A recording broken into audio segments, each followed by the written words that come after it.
कि ऐसे गलत तरीक़ों के अंदर न पड़ के बड़ी ही सूझबूझ के साथ बहुत जानकार की समझ लेके और फिर ही आप इस प्रकार के वशीकरण या यंत्र या प्रयोग को आपको करना होता है, ताकि आपको भविष्य में कोई दिक्कत न आए।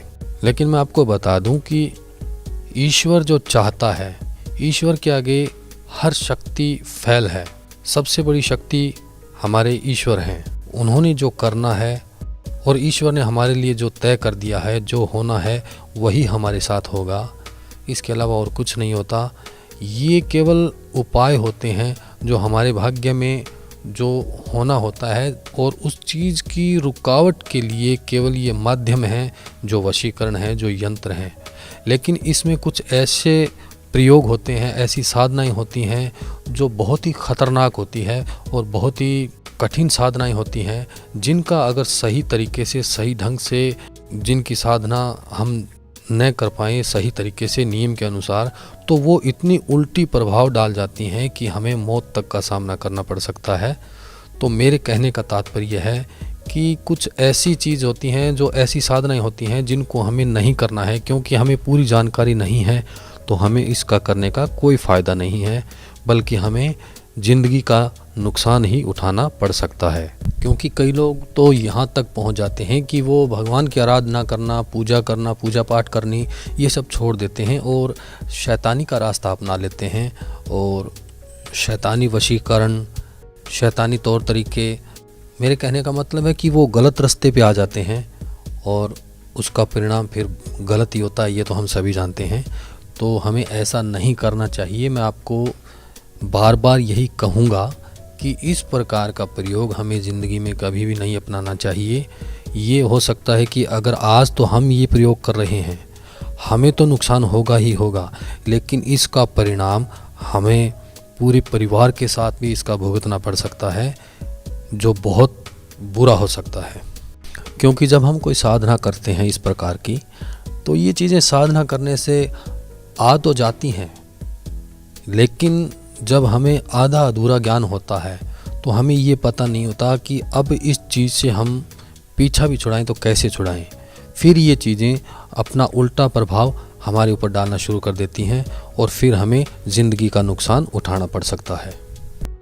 तो इस प्रकार की साधना कोई जानकार गुरु हो या इस चीज़ के बारे में भली भांति अच्छी तरह से जिसकी कोई साधना की हुई हो, वही इसका प्रयोग करे, ताकि उसको दोनों चीज़ों के बारे में पता हो कि इसको साधना को कैसे करना है, इससे कैसे काम लेना है, और फिर उसके बाद में इससे हमें पीछा भी कैसे छुड़ाना है। तो जब हमें दोनों रास्तों का पता होगा तभी इस चीज़ का फ़ायदा हो सकता है, वरना इसका नुकसान ही नुकसान है। मैं नहीं कहूँगा कि आप इस प्रकार की कोई कठिन साधना करें जिससे आपको कोई नुकसान उठाना पड़े, क्योंकि मैं आपको यही कहूँगा कि जब तक आप परिपक्व नहीं हैं तब तक आपको इस प्रकार के प्रयोग, इस प्रकार की साधना नहीं करनी चाहिए। क्योंकि हम प्रकृति के हिसाब से, प्रकृति के अनुसार ही जब कोई कार्य करेंगे तो वो सफल होगा, और प्रकृति के विपरीत अगर हम चलेंगे तो हमें नुकसान उठाना पड़ेगा। तो मेरा आपसे यही कहना है कि ऐसा कार्य करने से पहले आपको बहुत सोच विचार के, आपको बिल्कुल बहुत ज़्यादा सोच के इस बात का निर्णय लेना होगा कि ऐसा कार्य हम करें या ना करें। और आपको ये ध्यान में रखना होगा कि भविष्य में इसका कितना हमें नुकसान उठाना पड़ सकता है।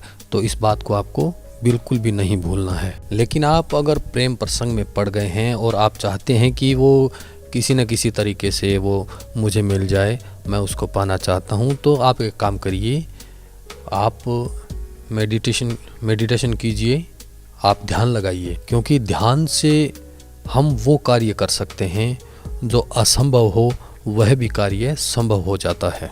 क्योंकि पहले के दौर में देव, ऋषि, मुनि ये सब ध्यान लगाते थे, और ध्यान लगाने में वो हर कार्य को सिद्ध कर लेते थे। उनका हर कार्य ध्यान लगाने से हो जाता था। तो हम भी उन्हीं की संतान हैं, और अगर हम ध्यान लगाएंगे, ध्यान करेंगे, बिल्कुल एकाग्र होकर जिस कार्य को करने की हम कामना रखेंगे, पूरे विश्वास के साथ हम जिस कार्य के लिए तैयार होंगे तो ऐसा नहीं है कि वो कार्य नहीं हो पाएगा। वह कार्य, उस कार्य को होना ही पड़ेगा, क्योंकि उसके अंदर हमारी लगन, हमारा विश्वास और हमारा ध्यान पूरा लगा हुआ है। तो उस कार्य को होने के लिए प्रकृति भी नहीं रोक सकती। तो इसलिए आपको ध्यान के द्वारा अगर आप जिस कार्य को कर सकते हैं वो और किसी के द्वारा भी आप नहीं कर सकते, क्योंकि ईश्वर ने मानव शरीर की रचना जो की है बहुत सोच समझ कर की है। इस शरीर में, हमारी आत्मा में, हमारे मन में ऐसा बहुत कुछ है जो असंभव को भी संभव करने की क्षमता रखता है, बशर्ते हमें इस बात की जानकारी नहीं है कि हम इस चीज़ को किस प्रकार से प्रयोग करें। तो मैं आपको यही कहूँगा कि आप ध्यान की प्रक्रिया को अपनाएं और इससे आप मुश्किल से मुश्किल काम को बहुत आसान तरीके से कर सकते हैं। किसी के चक्कर में न आएं। हम पैसा बर्बाद करते रहते हैं, किसी को कहते हैं कि हमारा ये आप उपाय कर दीजिए, तो उस दौरान हम धन की भी बर्बादी करते हैं और समय की बर्बादी करते हैं, और उससे हमें होने वाले नुकसान भी बहुत हो जाते हैं। बहुत से साधक तो ये कहते हैं कि आप हमें बता दीजिए, कितना भी कठिन उपाय हो, कितनी कठिन साधना हो, हम कर लेंगे, लेकिन हम किसी भी तरीके से अपने प्यार को पाना चाहते हैं, अपने मकसद पे जाना चाहते हैं। तो उनको मैं बता दूं कि ऐसी जल्दबाजी करना उनके लिए उचित नहीं है, क्योंकि ये शैतानी कार्य जो होते हैं, इनमें अगर हम एक बार गिर जाएं तो फिर हमारा इन चीज़ों से निकलना बहुत मुश्किल हो जाता है। इन चीज़ों में अगर एक बार हम पड़ गए तो इन चीज़ों से बाहर निकलना बहुत मुश्किल हो जाता है, और ये हमें तो नुकसान पहुंचाते हैं, बल्कि पूरे परिवार को भी इसके द्वारा नुकसान हो सकता है। तो मेरे कहने का तात्पर्य यही है कि आप ऐसा काम कीजिए जो बिल्कुल सुयोग्य और सही हो।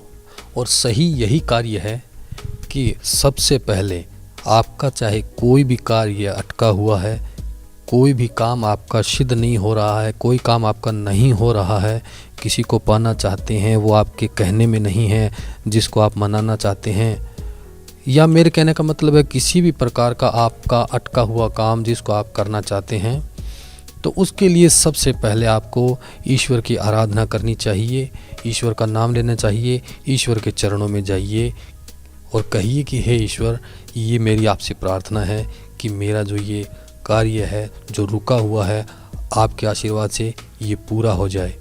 तो अगर आपका मन उस समय बिल्कुल सही मुद्रा में जा रहा है और वाकई में आप भगवान को ये बात अपने दिल से कह रहे हैं, तो ये कभी नहीं हो सकता कि आपका काम भगवान न करें।